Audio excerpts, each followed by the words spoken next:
आता खबरो विस्तारान। सावज उजेदी एरियल वाठारांत कार्बनाचे प्रदूषण सतायता।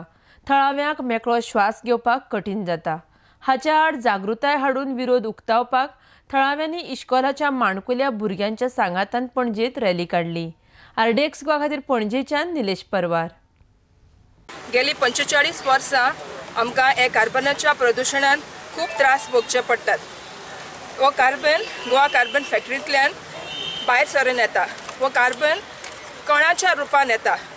आदी तो चड प्रमाणान नासलो, पूण आतां ह्या हालींच्या वर्सांनी ताचें प्रमाण उत्पादन वाडलां, देखून हो कार्बन पोल्यूशन खूब वाडला। एक कण जे फॅक्टरींतल्यान भायर सरून येतात ते आमच्या आख्या पर्यावरणान, आमच्या वातावरणान ते भरसतात।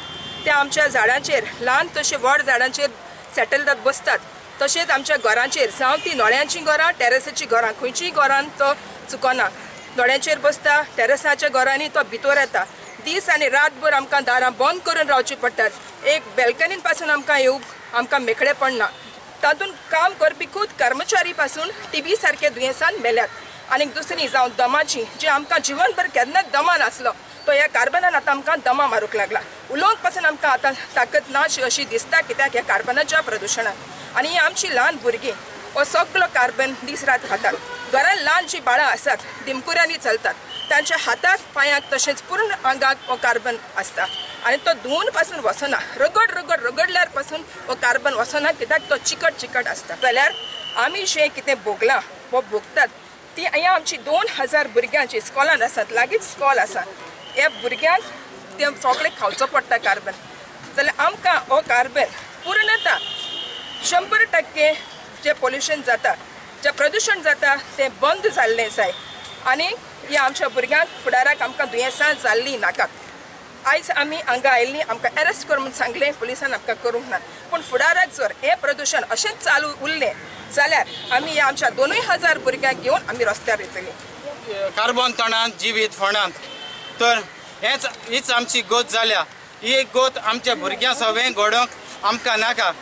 जरी आमी हे फुडें आमच्या भयणीन सांगलां ते भाशेन हे फुडें कितेंय तर आमकां रस्त्यार येवन आमचो जीव पासून गेलो जाल्यार, आमकां मरण पासून पडलें जाल्यार आमी फाटीं सरचे नात। खरें म्हणल्यार ही एकूच टायमार येता तसलो डस्ट न्ही, दिसभर कसलो तितले फावटी तांकां डस्ट येता। त्या भायर आमचे चर्च जी आहा सांजद एरिया, ते चर्चीचे फादर पासून कंप्लेन करतात डस्ट पोल्युशनाचें, कार्बन डस्ट पोल्युशनाचें, तांच्या जेवणान, तांच्या रुमान, तांच्या न्हेसणाचेर। आनी खरें म्हणल्यार थिंगा गेले म्हणटकूच गमता कितलें पळय तें। आमी 4 वर्सां पयलीं थंय एक प्रायवेट बिल्डिंगा कडून फ्लॅट घेतलेले आसा। आमकां खबर नाशिल्लें की बाबा हे कार्बनाचे कितें प्रॉब्लेम आसा म्हणून। जेन्ना आमी फ्लॅट ताब्यात घेतले आनी रावपाक गेले, आतां पर्यंत आमी 2 दिवस जर घर बंद दवरले आनी घरात येवन मागीर दरवाजा उगडलो आनी घरात ओले पाय घेवन गेले, तर सगळे काळे अशें दिसता। आमकां फक्त 4 वर्सांत इवलेशे त्रास जाता, तर गेली 40 वर्सां हे लोक कसे त्रास काढत असतले हे त्या फॅक्टरी घातलेल्याक खबर आसपाक जाय आशिल्लें। घरांतल्यान एकठांय केलें म्हूण सांग रे। घरांतलो एकठांय केलो तुमकां कळटलें आतां कितकोन आहा तें। हे हातीक धरल्यार हातीक कितें जाता, एक दिशा 4 साण मारपाचे। इस कार्बन की वजह से वहाँ के लोगों की तबीयत पर बहुत असर हो रहा है और वहाँ लोग तरह तरह की बीमारी के शिकार हो रहे हैं और तबीयत भी उनकी बिगड़ रही है और फसलें भी बर्बाद हो रही है। हम टेम्पो से और इस सरकार से गुजारिश करते हैं कि इसमें दखल अंदाजी करें और वहाँ के लोगों को इंसाफ दें।